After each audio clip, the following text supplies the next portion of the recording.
Judge Vanderbeek Court is now in session. Judge, this is the case of the Parks. Thank you. You all may be seated.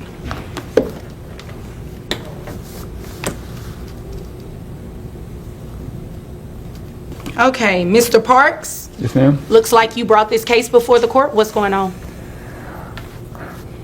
I just found out my wife just left her corporate job for a cashier job.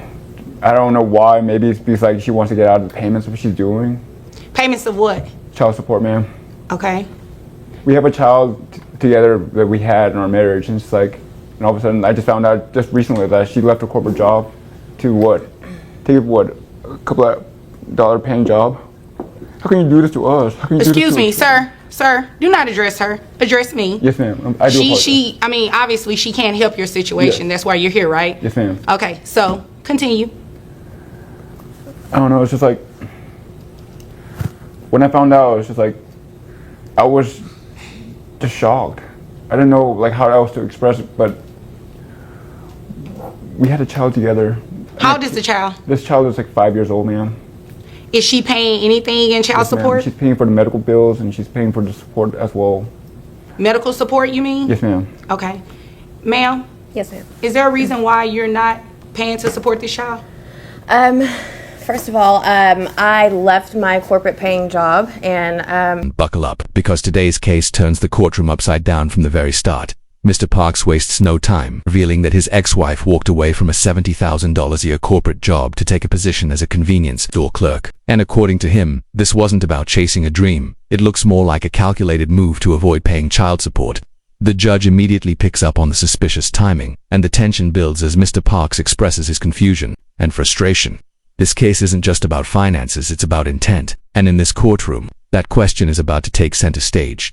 I know he mentioned I'm his wife. Correction, I'm his ex-wife. Okay. Congratulations. Thank Continue. you. So I left my job, and the reason why I left it, and I did do it intentionally, I felt that it was not right. Wait a minute. You intentionally left your job? Yes, ma'am, I did. I had enough money in savings to still provide for my child and still provide medical insurance. So I felt that, the stress of my divorce wasn't inhibiting me from performing my job. Okay. First of all, that's a different court. We're not here to talk about anything that went on with the divorce.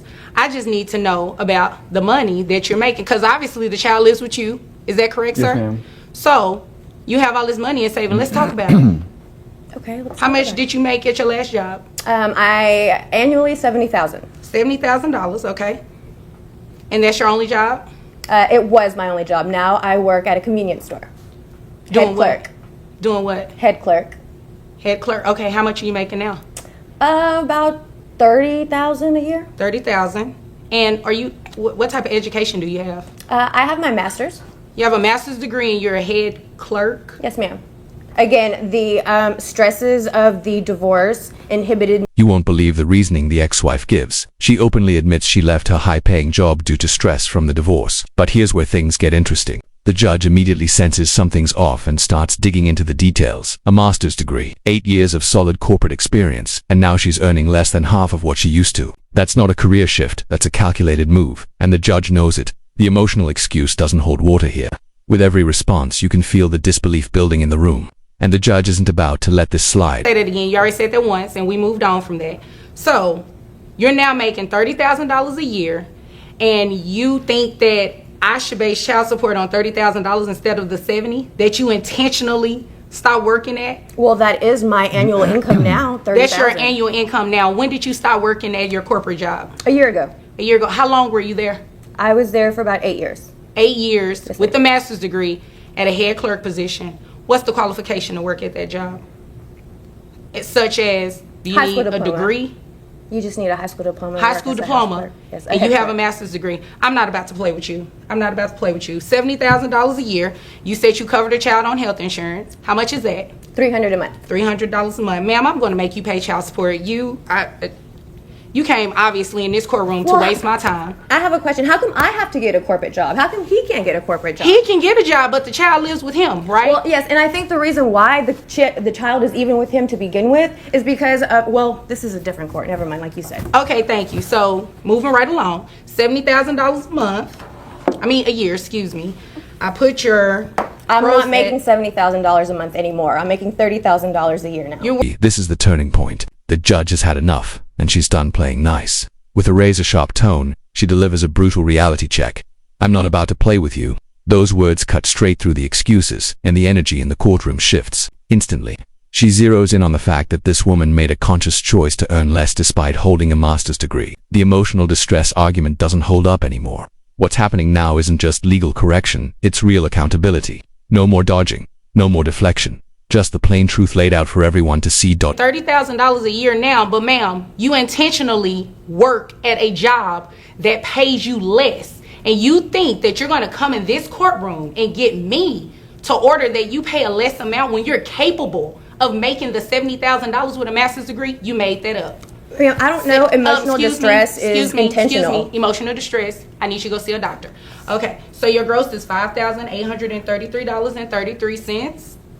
Based on that $70,000, I'm going to give you a credit for the health insurance, okay? The $300 that you stated brings your net to $4,497.98. How many children? do you One. have? One child, okay. 20%. $899.60 is going to be your monthly child support obligation that you're going to pay each month to this man. You looking confused, and I don't understand why you looking I'm at not me looking like that. confused. You said what you're saying, and I'm okay. I'm taking it all in. Oh, okay. Congratulations. Thank now, you. Then comes the hammer. The judge runs the numbers not based on the ex-wife's new $30,000 salary, but on her former $70,000 income, and delivers a firm ruling, $896.60 per month in child support. The courtroom falls silent as the figure lands, and her expression says everything: stunned, defeated, and with no ground left to stand on. The judge has made her decision, and it's final. This isn't just a financial judgment, it's a message. If you try to work around the system will respond firmly, fairly, and by the book. No games, no loopholes, just justice with receipts. anything further? No, ma'am. That's it? Yes, ma'am. That's it from you? Okay, if there's nothing further, you all are dismissed. All right, thanks so much. You're welcome.